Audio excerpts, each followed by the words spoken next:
안녕하세요. 2021년 2월 26일 세미나를 시작하도록 하겠습니다. 세미나 주제는 Introduction to Human Pose Estimation입니다. 저는 발표를 맡은 조용원입니다. 세미나를 시작하기에 앞서 저에 대한 소개를 시작하도록 하겠습니다. 저는 현재 석박사 통합과정 5학기 재학 중이며 지도 교수님은 김성범 교수님입니다. 연구 분야는 Supervised Semantic Segmentation 그리고 Anomaly Detection and Localization이 있습니다. 제가 진행했던 세미나는 아래 두 개의 표시해 두었습니다. 예, 목차는 다음과 같습니다. Human Pose Estimation이란 주제에 대한 간략한 소개, 그리고 그 안에 있는 분야인 Single Person Pose Estimation, Multiple Person Pose Estimation, 그리고 결론으로 마무리 짓도록 하겠습니다. 만약 인공지능 배드민턴 코치님을 개발한다면 어떠한 기능이 있어야 될까요? 우선 예시를 통해서 한번 이야기해 보겠습니다. 다음의 사진은 제가 배드민턴을 직접 치고 있는 사진입니다. 이 사진을 보고 AI 배드민턴 코치님이 어떠한 역할을 해야 될까요? 우선 이 이미지가 선생님에게 입력된다면 선생님은 제가 어디 있는지 찾아야 되고 그 다음에 저의 관절 위치를 파악한 다음에 다음과 같이 얘기해 줄 수 있어야 합니다. 팔꿈치와 어깨 사이 각도가 없습니다. 팔꿈치를 더 올린다면 더 강한 스매싱을 할 수 있습니다. 여기에서 인간의 눈을 대체할 수 있는 시각 기능이 있어야 하고요. 시각 기능을 통해 획득한 자세에 대한 정보가 있어야 될 것입니다. 올바른 배드민턴 자세에 대한 지식 역시 필요하겠죠. 그래서 오늘 자세에 대한 정보를 획득할 수 있는 것에 대해서 집중적으로 알아보려고 합니다. 이 분야가 바로 Human Pose Estimation입니다. 다음으로 Human Pose Estimation이 어떻게 사용되는지에 대해 알아보도록 하겠습니다.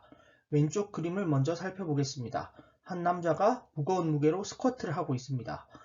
여기 스쿼트하고 있는 이미지를 솔루션에 입력하여 관절 정보를 얻는다면 이 솔루션 사용자들은 많은 정보를 획득할 수 있을 것입니다. 다음으로 오른쪽에 두 개의 그림을 보겠습니다. 왼쪽 그림을 보시게 되면 힘이 잘못 전달되어서 발목이 구부러진 빨간 선을 볼 수 있습니다. 하지만 오른쪽 그림에서는 힘이 발에 고르게 전달되어 초록 색깔 선이 올곧게 뻗어 있는 걸 보실 수 있습니다. 이러한 정보를 물리치료사들에게 제공해 줌으로써 물리치료사들이 이런저런 조치를 취하는 데 많은 도움을 줄 수 있습니다. 다음으로 휴먼 보스 인스피레이션 기술을 응용해 애니메이션을 생성하는 응용을 살펴보도록 하겠습니다. 왼쪽 하단에 인간의 움직임, 일종의 동영상이 입력되어서 다음과 같이 휴먼 포즈 에스티메이션을 통해 관절이 어떻게 움직이는지를 시각화할 수 있고 이 정보를 활용해서 애니메이션 생성한 예시를 보도록 하겠습니다. 인간이 움직이는 것처럼 똑같이 애니메이션이 움직이는 걸 확인할 수 있고요. 이것 관련 코드들은 왼쪽 아래에 링크를 걸어 두었습니다. 궁금한 분들은 들어가서 보시면 좋을 것 같습니다. 다음으로 휴먼 포스 에스티메이션 모델을 학습하기 위한 입력 및 출력 데이터에 대해 설명드리겠습니다. 입력 데이터는 일반적으로 RGB 이미지입니다. 출력 데이터에 대한 설명은 예시를 통해 드리도록 하겠습니다. 우선 사람에 대한 위치 정보가 필요한데 이 위치 정보는 바운딩 박스로 요약할 수 있을 것 같습니다. 이 바운딩 박스라는 것은 사람이 존재하는 상자를 의미하고 그 상자의 중심점을 x, y 그리고 상자의 너비와 높이를 각각 w와 h로 표기하게 됩니다. 다음으로 이제 관절별 좌표가 필요한데 우선 탐지하고자 하는 관절의 개수가 16개일 때 관절별로 예를 들어 머리는 120,370에 존재한다. 왼쪽 어깨는 120,330에 존재한다. 왼쪽 팔꿈치는 100,330에 존재한다. 왼쪽 손목은 80,350에 위치한다. 이렇게 관절별로 표시하고 마지막으로 오른쪽 발목에 대해서는 50,70에 위치한다. 이렇게 사람에 대한 위치 정보와 탐지하고자 하는 관절별로 좌표가 필요하게 됩니다. 다음으로 앞서 말씀드린 입력 데이터, 출력 데이터를 생성할 수 있는 도구 한 가지를 소개해 드리려고 합니다. 도구 이름은 Supervisedly라는 이름을 가지고 있으며 아래와 같이 레이블링 할 수 있습니다. 사람이 존재하는 영역에 대해서 바운딩 박스를 그리고 그 안에 좌표들이 뜨게 됩니다. 여기서 뜨는 좌표들은 우리가 탐지하고자 하는 관절이며 이건 사전에 정의해 두면 됩니다.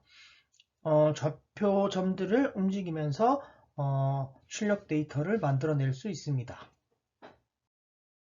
다음으로 휴먼 포스 에스티메이션 모델의 하이라키, 계층에 대해서 설명드리겠습니다. 우선 입력 이미지 내에 사람이 한 명만 존재할 때 이를 싱글 펄스 포스 에스티메이션이라고 부릅니다. 이 분야 내에는 다이렉트 리그레션, 히트맵 베이스드 에스티메이션으로 크게 두 가지로 나눌 수 있습니다. 다이렉트 리그레션의 경우 이미지를 모델에 집어넣어 한 번에 관절별 좌표를 예측하는 반면 히트맵 베이스드 에스티메이션의 경우 입력 이미지가 모델에 들어갔을 때 예를 들어 손목이 존재할 만한 곳에 히트맵 형태로 관절을 예측하는 것을 말합니다. 다음으로 입력 이미지 내에 사람이 2명 이상 존재하는 경우 이를 멀티펄스 포스 에스티메이션이라고 부릅니다. 이 분야 내에는 탑다운 어프로치, 바텀업 어프로치가 존재하는데요. 탑다운 어프로치는 우선 사람을 탐지하고 난 후에 탐지한 결과 내에서 그 안에서 관절별 좌표를 각각으로 예측하는 것을 의미합니다. 다음으로 바텀업 어프로치의 경우 관절을 우선 모두 찾습니다. 관절을 찾은 뒤에 사람을 분리해내는 과정을 진행합니다. 이번 세미나에서는 싱글 펄슨 포스 에스티메이션에서 다이렉트 리그레션, 멀티 펄슨 포스 에스티메이션에서 탑다운 어프로치에 대해서 설명드리고자 합니다. 우선 싱글 펄슨 포스 에스티메이션 할 수 있는 그 안에서 또 다이렉트 리그레션에 속하는 논문 하나를 소개해 드리려고 합니다. 논문명은 DPOS, Human Pose Estimation via Deep Neural Networks 라는 논문입니다. 이 논문은 2014년 CVPR에서 발표되었고요. 이 저자들은 구글 소속이며 2021년 2월 22일 기준으로 약 1900회 정도 인용되었습니다. 이 논문의 컨트리뷰션으로는 딥러닝을 최초로 휴먼 포스 에스티메이션에 적용했다는 평가를 받고 있습니다. 이제 디포스 모델에 대해서 설명드리겠습니다. 디포스 모델은 스테이지 1과 추후 스테이지로 나눌 수 있습니다. 디포스 모델의 입력 데이터는 RGB 이미지입니다. 그리고 출력 데이터로 존재하는 바운딩 박스를 이용해서 사람이 존재하는 영역만 추출할 예정입니다. 앞에서 추출한 사람 이미지가 왼쪽 하단에 존재합니다. 이 부분을 이제 고정된 크기로 변환을 진행합니다. 이 모델에서 고정된 크기는 220, 220, 3, 높이와 높이가 각각 220인 RGB 이미지를 의미합니다. 그런데 지금 레이블링 되어 있는 것은 추출하기 전 이미지에 대한 좌표이기 때문에 변환이 필요합니다. 현재 가지고 있는 관절별 좌표를 어떻게 추출된 이미지에 맞게 변환하는지에 대해 설명드리겠습니다. 우선 머리에 대한 예시를 보면 현재 가지고 있는 머리에 대한 X좌표에서 바운딩 박스의 X좌표를 뺍니다. 그리고 너비로 나누어 주게 됩니다. Y좌표에 대해서는 현재 가지고 있는 Y좌표에서 바운딩 박스의 Y좌표, 중심의 Y좌표를 뺀 뒤에 높이로 나누어 주게 됩니다. 역시 왼쪽 팔꿈치에 대해서도 동일하게 진행해 줍니다. 이를 수식으로 표현하게 되면 다음과 같이 표시할 수 있습니다. 이는 행렬 연산으로 처리 가능하며 한 번의 연산이 가능합니다. 다음으로 디포스 모델 구조에 대해서 설명드리겠습니다. 이 논문이 발표된 것은 2014년이기 때문에 VGGNet, 레즈넷과 같이 뛰어난 모델을 사용하는 것이 아니라 2012년에 나왔던 알렉스넷을 이용해서 특징을 추출합니다. 알렉스넷의 CNN 부분을 통과해서 레프레젠테이션 벡터를 산출하고 이 벡터를 풀리 커넥티드 레이어 입력해서 관절별로 예측값을 산출합니다. 여기 오른쪽 가장 끝에 2K라고 적혀 있는데 만약에 탐지하고자 하는 관절이 K개라면 총 관절별로 XY 좌표가 존재하기 때문에 2K개의 출력값으로 나오게 됩니다. 입력 이미지를 앞에서 설명드린 모델 구조에 입력한 뒤 나오는 출력값이 다음과 같습니다. 여기서 실제 값은 앞에서 처리했던 고정된 이미지에 적합한 y값입니다. 1, 2 사이에 손실함수를 구하게 되는데 손실함수는 MSE를 사용하게 됩니다.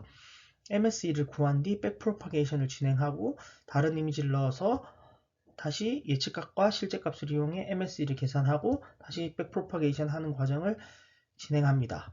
이 모델을 통해서 관절별로 대략적인 위치를 파악할 수 있게 됩니다. 앞에서 디포스 모델은 스테이지 1과 추 스테이지로 나뉜다고 말씀드렸습니다. 스테이지 1에서는 관절별로 대략적인 위치를 예측하는 모형이라고 말씀드렸습니다. 이 대략적인 위치를 더 정확하게, 관절별로 더 정확하게 예측하는 모델을 추 스테이지에서는 학습할 예정입니다. 예를 들어서 오른쪽 엉덩이에 대한 좌표가 왼쪽에 있는 이미지의 파란 점이라고 합시다. 이 점은 고정된 크기로 추출된 사람 이미지이며 이를 실제 이미지로 이제 변환하도록 하겠습니다. 앞에서 실제 이미지를 추출된 이미지에 맞게 좌표를 변환하는 과정에 대해서 역변환하는 겁니다. 그렇게 해서 실제 이미지 상에 표현하게 됩니다. 실제 이미지 상에 표현한 예측값은 파란색 점으로 실제 이미지 안에 있습니다. 왼쪽 어깨에 대한 예측값이 0.2, 0.1일 때 이 역시 오른쪽 엉덩이처럼 좌표를 역변환해서 실제 이미지에 표현하게 됩니다. 다음으로 이 파란색 점과 빨간색 점, 왼쪽 어깨 예측값과 오른쪽 엉덩이 예측값 사이 거리를 계산합니다. 이때 거리는 유클리디안 디스턴스를 사용합니다. 그리고 왼쪽 어깨 관절에 대해서 실제 위치를 중심으로 하는 바운딩 박스를 생성할 건데 이때 바운딩 박스의 너비와 높이는 앞에서 구한 거리의 일정 레이쇼를 곱하는 것으로 구할 수 있습니다. 앞에서 실제 왼쪽 어깨 관절을 중심으로 하는 바운딩 박스를 만든다고 말씀드렸습니다. 이 바운딩 박스 부분을 다시 추출해서 크기가 220, 220, 3인 이미지로 만들게 됩니다. 그리고 스테이지 1에서 학습했던 모형과 유사한 모형에 입력하게 됩니다. 이 모형과 스테이지 1에서의 차이점은 가장 오른쪽 숫자 2에서 확인하실 수 있습니다. 스테이지 1에서는 모든 관절에 대한 대략적인 위치를 파악해야 되기 때문에 EK라는 값으로 나오게 되는데 여기에서는 2라는 값으로 변경되었습니다. 이 2라는 숫자의 의미는 왼쪽 어깨에 대한 x, y 좌표를 의미하게 됩니다. 예측값과 실제값이 다음과 같이 존재한다면 또다시 MSE 로스를 구하고 이를 백프로파게이션 하면서 왼쪽 어깨 좌표를 잘 예측하는 예측 모델을 학습하게 됩니다. 이제 디포스 모델 학습 과정 전반에 대해서 요약해서 말씀드리겠습니다. 우선 스테이지 1 모형을 학습합니다. 스테이지 1 모형을 학습하는 이유는 입력 이미지 내에서 관절별로 대략적인 위치를 파악하기 위해서라고 말씀드렸었습니다. 다음으로 예시로는 왼쪽 어깨에 대해서만 말씀드렸지만 관절별로 더 정확히 예측하는 스테이지 1 모형보다 더 정확하게 학습하는 모형을 학습하고 실제 사용합니다. 관절별로 모형을 학습해야 되기 때문에 많은 학습 시간이 필요하고 추론에도 많은 시간을 필요한다는 문제점이 존재합니다. 그리고 스테이지 2에서 학습하는 모형은 관절 사이의 관계를 고려해서 학습한다고 말할 수 없습니다. 앞에서 디포스 모델이 어떻게 학습되는지에 대해 설명드렸고 문제점에 대해서 말씀드렸습니다. 이제 학습한 모형을 평가하는 방식에 대해서 말씀드리겠습니다. 평가하기 위해서 percent of detected joints PDJ라는 지표를 사용할 건데 PDJ 지표 계산 방식에 대해서 말씀드리겠습니다. 우선 몸통에 대한 정보를 가지고 있고 몸통의 길이, 바운딩 박스의 대각선 길이를 계산하게 됩니다. 그리고 특정 음계값 곱하기 몸통 길이인 반지름을 가지는 원을 생성하게 됩니다. 그리고 예측값이 이 분홍 색깔 원 안에 있는지 여부를 이용해서 예를 들어 오른쪽 무릎이 분홍색 원 안에 있다면 1, 원 외부에 있다면 0으로 표기하게 됩니다. 앞에서는 오른쪽 무릎에 대한 예시를 설명드렸습니다. 이제 전체 관절에 대한 걸 설명드리면 오른쪽 무릎처럼 분홍색 원을 모든 관절에 대해서 그리게 됩니다. 이 원들의 반지름은 임계값 곱하기 길이이며 이 원 안에 있다면 파란색 점과 같이 표현할 수 있고 빨간색 점은 원 밖에 있는 점입니다.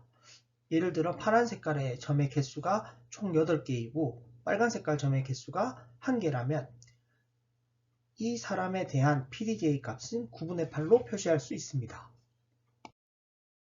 앞에서 디포스 모델을 어떠한 지표를 이용해 평가하는지 그 평가 지표에 대한 계산 방식을 말씀드렸습니다. 이제 디포스 모델 실험 결과에 대해서 말씀드릴 겁니다. Percent of Detected Joint PDJ 지표를 디텍션 레이스로 아래 그래프에 표기해 두었는데요. 앞에 반지름이 임계값 곱하기 몸통의 길이인 원을 생성한다고 말씀드렸는데 그 임계값을 0부터 0.5까지 증가시키면서 성능을 확인하였습니다. 여기 존슨 님이 지으신 기존의 스테이트 오브 디 아트 모델보다 뛰어난 성능을 보이는 것을 팔의 두 관절, 다리의 두 관절에 대해서 그래프로 확인할 수 있습니다. 임계값을 증가시킴에도 불구하고 기존 모델은 0.7 가까이 달성하지 못하는 것을 확인할 수 있는데 디포스 모델은 그들보다 더 뛰어나게 관절을 찾고 있는 것을 확인할 수 있습니다. 앞에 디포스 모델은 스테이지 1과 스테이지 2 이상 추 스테이지로 나뉜다고 말씀드렸습니다. 왼쪽 하단에 있는 그림을 보시면 빨간 색깔은 스테이지 1만 한 경우, 파란색은 스테이지 2 관절별로 한 번 더 정제하는 모델을 학습한 경우, 초록 색깔의 경우 두 번의 스테이지를 더 거친, 더 정교하게 예측을 하는 모형이라고 할 수 있겠습니다. 임계값을 0부터 0.4까지 변화시키면서 스테이지 1, 2, 3에 대한 비교를 진행했습니다. 스테이지를 거듭해서 진행할수록 빨간색과 거리 차이가 더 늘어나면서 관절을 좀 더 정확하게 탐지하고 있는 것을 확인할 수 있습니다. 앞장표에서는 수치를 통해서 스테이지 거듭할수록 성능이 좋아지는 것을 확인했다면 이번에는 탐지 결과를 시각화한 것을 살펴보도록 하겠습니다. 첫 번째 행에 있는 스테이지 1의 경우 빨간색 선과 초록색 선이 상당히 차이가 있는 것을 확인할 수 있습니다. 하지만 세 번째 열에 있는 초록색 선과 빨간색 선의 괴리는 스테이지 1보다 확실히 많이 줄었습니다. 즉 스테이지를 거듭할수록 예측을 좀 더 정확하게 하고 있다는 것을 확인할 수 있습니다. 하지만 관절별 예측 모형을 학습하기 때문에 관절별로 상관관계를 고려한다고 평가하기 어렵다는 문제가 디포스 모델에는 존재합니다. 이전까지 장표에서는 Single Post Estimation 이라는 주제로 디포스 모델을 설명드렸습니다. 이제부터는 Multiple Post Estimation 중 탑다운 어프로치에 대해서 설명드리고자 합니다. 탑다운 어프로치를 가장 직관적으로 대변할 수 있는 마스크 RCNN 이라는 모델에 대해서 소개해 드릴 건데요. 이 모델은 CVPR에서 2017년에 발표되었습니다. 저자들은 모두 페이스북 소속이며 2021년 2월 22일 기준으로 약 1200회 정도 운영되었습니다. 오브젝트 디텍션, 인스턴스 세그멘테이션, 휴먼 포스 에스티메이션을 하나의 모델로 가능하다는 특징이 있습니다. 잠깐 리마인드를 하고 계속 진행하도록 하겠습니다. 멀티펄스 포스 에스티메이션에 대해서 다시 한번 말씀드리면 입력 이미지 내에 사람이 2명 이상 존재하는 경우 멀티펄슨 포스 에스티메이션이라고 부릅니다. 그중 탑다운 어프로치는 사람을 우선적으로 탐지하고 난 후에 사람별로 사람 내에 있는 관절별 좌표를 따로따로 예측하는 것을 말합니다. 앞에서 마스크 RCNN이라는 모델은 오브젝트 디텍션과 인스턴스 세그멘테이션, 휴먼 포스 에스티메이션을 모두 하나의 모델로 할 수 있다는 특징이 있다고 말씀드렸습니다. 그래서 오브젝트 디텍션과 인스턴스 세그멘테이션에 대해 설명드리고 휴먼 포스 에스티메이션을 어떻게 마스크 RCNN에 적용했는지 설명드릴 예정입니다. 일단 두 문제 모두 일반적으로 RGB 이미지를 입력 데이터로 사용합니다. 오브젝트 디텍션에 간단히 정의 내려보자면 탐지하고자 하는 범주에 대해 이것들의 위치가 어디 있는지를 바운딩 박스 리그레션을 통해서 찾고 그 바운딩 박스가 어떠한 범주에 속하는지에 대해서 분류하는 것을 말합니다.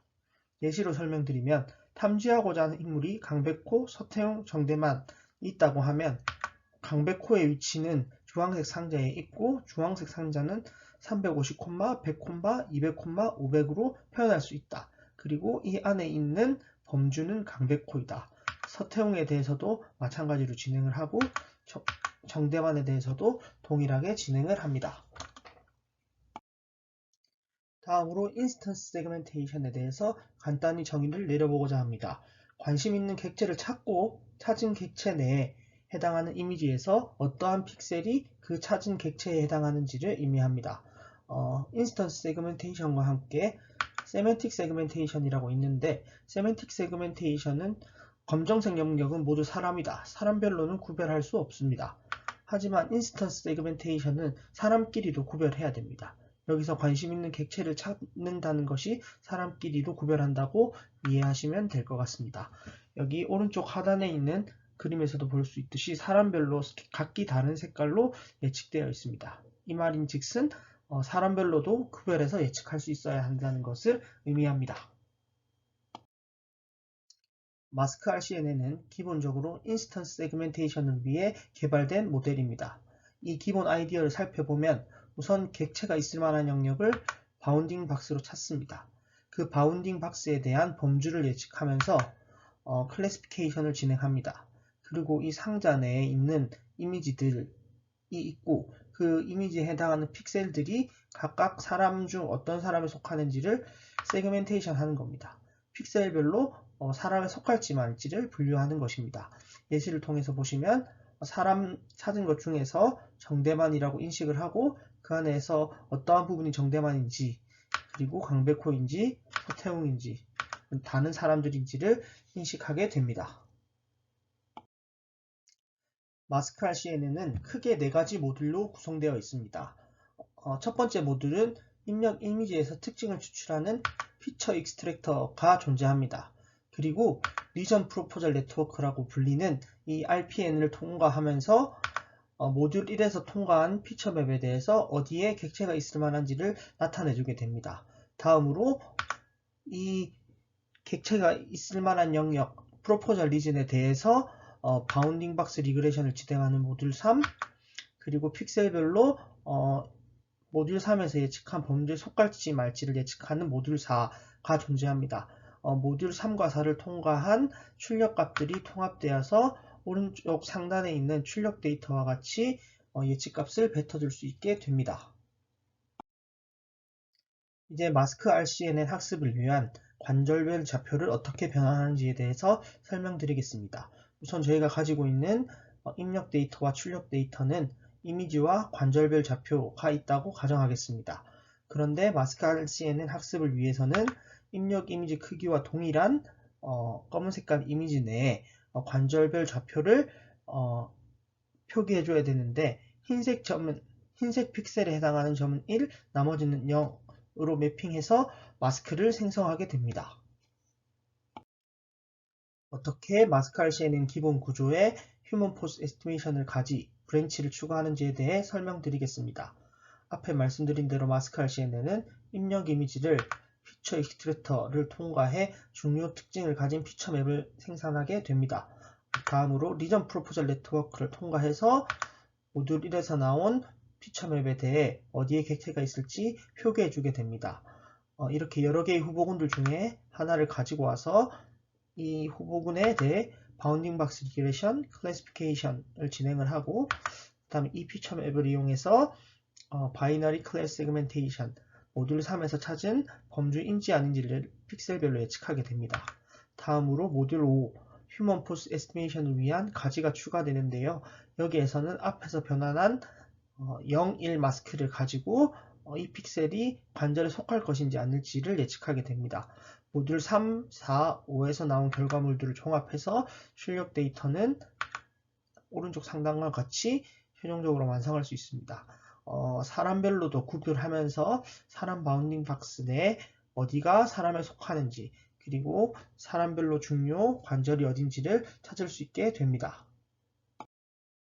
마스칼 CNN 손실함수로는 리전 프로포절 네트워크에 대해서 객체가 있을 만한 영역을 추천해주는 리그레션, 그리고 그 안에 객체가 있을지 없을지에 대해 분류하는 클래시피케이션 로스, 그리고 바운딩 박스 리그레션 로스와 바운딩 박스에 대해서 클래시피케이션 하는 로스, 그리고 픽셀별로 모듈 3에서 찾은 범주에 속할지 마치를 예측하는 세그멘테이션 로스, 그리고 관절에 대해서 찾는 휴먼 포스트 에스티메이션과 관련한 로스들의 합으로 구성되어 있습니다.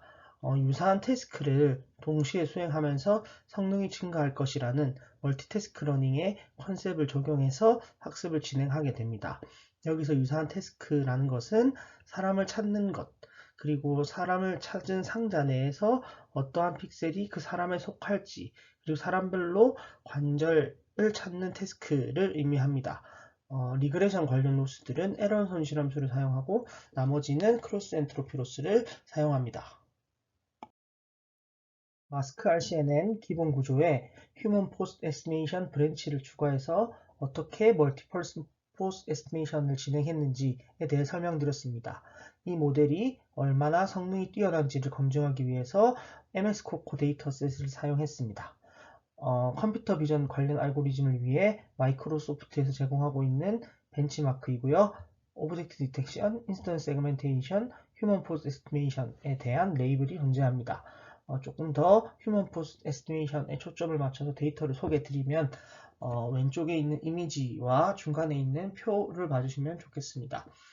그리고 점들이 파란색, 초록색, 빨강색이 있는데 파란색 점들은 입력 이미지에서 확실하게 보이는 점, 초록색 점은 이미지 내에 존재하지만 좀 애매한 점, 빨간색 점은 이미지 내에서 표기할 수 없는 점을 의미합니다. 이 값을 V로 표기하게 되는데 V가 만약 0이라면 이미지에 존재하지 않는다. V가 1인 경우에는 가려져 있다. V가 2인 경우에는 확실하게 보이고 존재한다 라는 의미를 가지고 있습니다.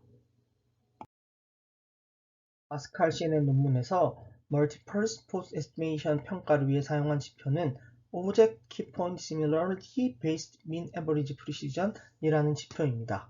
이 지표가 어떻게 계산되는지 예제로 설명드리겠습니다. 우선 V가 0보다 큰 관절 수를 셉니다.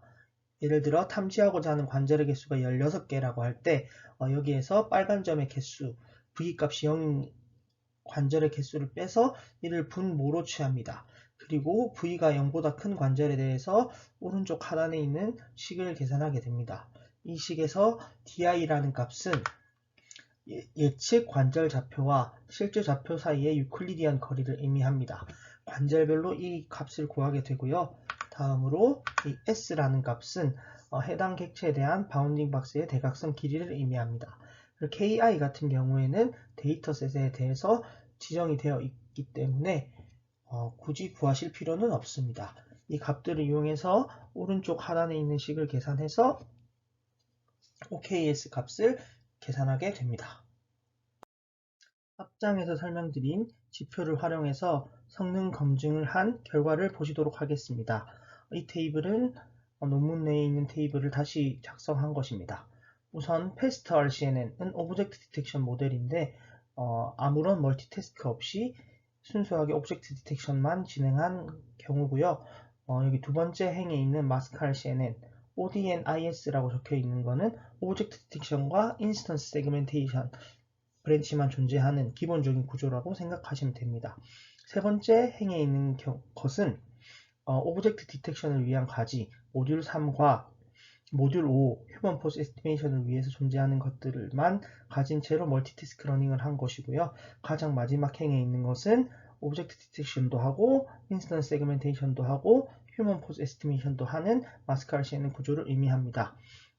이제 위에 있는 값들을 보시면 가장 아래 휴먼 포스 에스티메이션에 대해서 인스턴스 세그멘테이션만 한 것보다 오히려 성능이 더 증가함을 확인할 수 있습니다. 그리고 인스턴스 세그멘테이션에 대해서는 오히려 좀 방해되는 영향이 있지만 모든 가지들이 서로 협심하면서 학습하다 보니 성능이 증가하는 것을 오른쪽 하단 64.7이라는 숫자를 통해서 확인 가능합니다. 이제 마스크 RCNN이 예측한 결과를 시각적으로도 살펴보도록 하겠습니다. 오른쪽 하단에 있는 그림을 우선 보시게 되면 4명의 사람이 점프를 하거나 보드를 타고 있는데 이들의 관절을 정확히 탐지하는 것을 확인할 수 있습니다. 그리고 오른쪽 상단에 야구하는 장면이 있는데, 그리고 코치님들도 경기를 관람하는 장면들이 있는데 이 사람들의 관절도 정확히 탐지하는 것을 확인하실 수 있습니다. 그리고 왼쪽 상단에는 오토바이를 타고 있는 두 사람과 뒤에 있는 두 사람, 그리고 몸이 일부밖에 안 나와 있는 왼쪽에 사람이 있습니다. 특히 왼쪽 사람에 대해서는 왼쪽 다리에 대해서 정확히 탐지하고 왼쪽 발목, 무릎, 엉덩이에 대해서 정확히 탐지하고 있는 걸 확인할 수 있습니다. 이렇게 멀티태스크 러닝, 물체도 잘 찾으면서 그 안에, 물체 안에 있는 이미지들 중 어떤 픽셀이 사람인지를 예측하면서 관절까지 예측하게 되다 보니 정확하게 원하는 태스크를 수행하는 것으로 확인할 수 있습니다. 결론입니다. 휴먼 포스 에스티메이션은 인간의 관절별 좌표를 예측하는 문제입니다. 입력 데이터는 일반적으로 RGB 이미지입니다. 3D 휴먼 포스 에스티메이션 문제도 존재하지만 이건 다음번 기회에 다루도록 하겠습니다. 출력 데이터는 인간에 해당하는 바운딩 박스와 관절별 좌표로 구성되어 있습니다. 그에 대한 예시 그림은 아래에 표시해 두었고요. 그리고 이 휴먼 포스 에스티메이션이라는 문제는 싱글 퍼슨 에스티메이션과 멀티 퍼슨 에스티메이션으로 구분 가능합니다. 이번 세미나에서는 싱글 퍼슨 에스티메이션 대표 알고리즘으로 디포즈에 대해서 설명드렸습니다. 디포즈 모델은 스테이지 1에서 관절별로 한 번에 대략적인 위치를 파악하는 모델을 학습한 뒤에 스테이지 2 이상인 경우에 관절별로 더 세세하게 찾는 관절별로 모형을 학습하는 것에 대해서 말씀드렸습니다. 다음으로 멀티 퍼슨 에스티메이션 대표 알고리즘으로 마스크 RCNN에 대해 설명드렸습니다. 기존 인스턴스 세그멘테이션을 위해서 개발되었던 마스크 RCNN에 휴먼 포스 에스티메이션 가지를 추가해서 원하는 태스크를 잘 수행할 수 있다라는 걸 설명드렸습니다. 예, 이번 세미나를 위해 준비한 내용은 여기까지입니다. 즐겁게 들어주셔서 감사합니다.